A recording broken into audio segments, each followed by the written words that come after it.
जान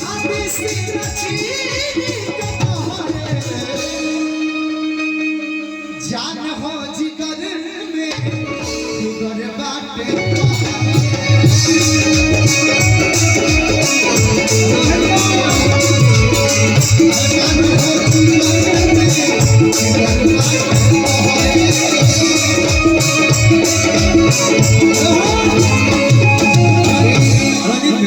बबीता किन्नर जी है,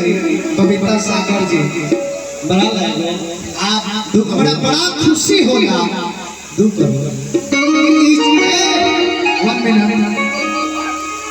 जब से भोजपुरी के मंच वाला रास्ता पे लात भइले बड़ी अपन कदम रखले बड़ी तो हमके लागल कि भोजपुरी से हर को गायिका में पता हो गई बा लोग जे लोग अपना गायकी पर ना अपना रूप को घमंड करत रहे, अपना लव मैटर पर, अपना टॉपिक पर, अपना जिंदगी के कारनामा पर, अपना लव मैटर पर जे सारी मार्केट से विलुप्त हो गई जब से बबीता सागर जी आई है। इनके भैया भाई में भी आई है, उसके चलते हम लोग का गर्व हो रहा है। फिरोज भाई का तू कर लो यही शिवानी जी लगा फिरोज बबीता जी का कहो अब तार झूठा हो बहावा तारू लोल हो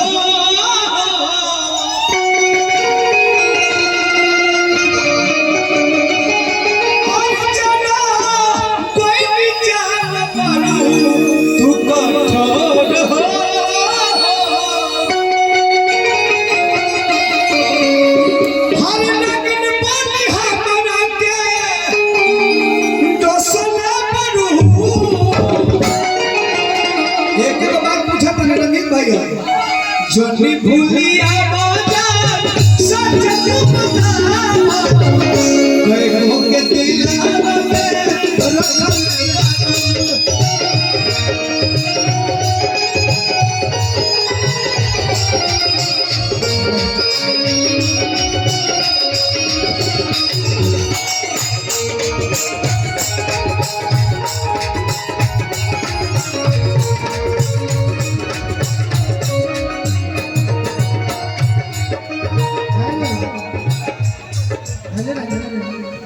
तुमको चाहा था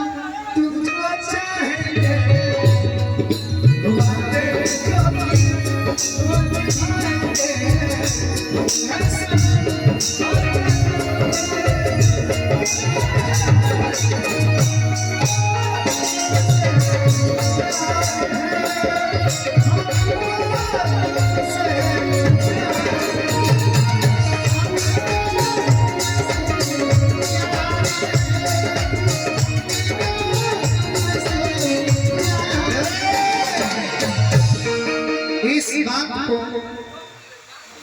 इस बात का अगर कलाकारों के बीच खुशी हो या ना हो,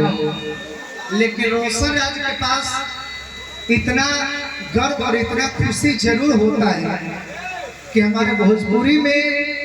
कोई तो आया जो सुर को इम्पोर्टेंस देता है, जो संगीत को वैल्यू देता है, ना कि अपने निजी जीवन में किया हुआ काम को मंच पे लेकर के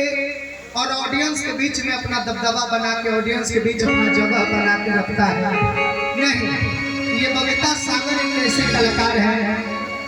मैंने इनका फर्स्ट बार वीडियो देखा था तो मुझे बहुत गर्व हुआ था कि चलो भाई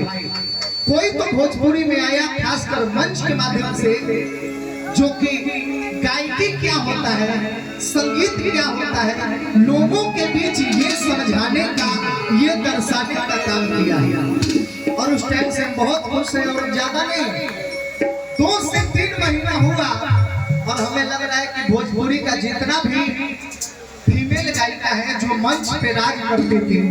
आज सारे का कैरियर लेके डूब रखी है ये बबीता सागर जी। एक जोरदार ताली बजाइए आप सब। गोलुओ राजा सनी मनवाजी बैठ कर गोलुओ सनी मनवाजी बा ओकरा के रेल के उनार देले रेल के तेल निकाल दे बड़ गोलुआ के। खैर उस भाई हमें हम फीमेल कलाकार की बात करते हैं, गोलू राजा तो मेरे भाई हैं, और वो मेल गायक है।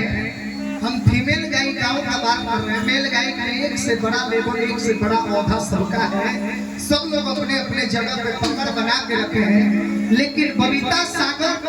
सारे जितने भी सारी फीमेल गायिका थी, जो मंच पर गाने भी नहीं आता था, खाली बात और बकवास करके अपना रात काटते थे, उन सबों को सिखाने का काम किया है कि बात काटने से मंच का गरिमा नहीं होता है, संगीत गाने से मंच का गरिमा रहता है।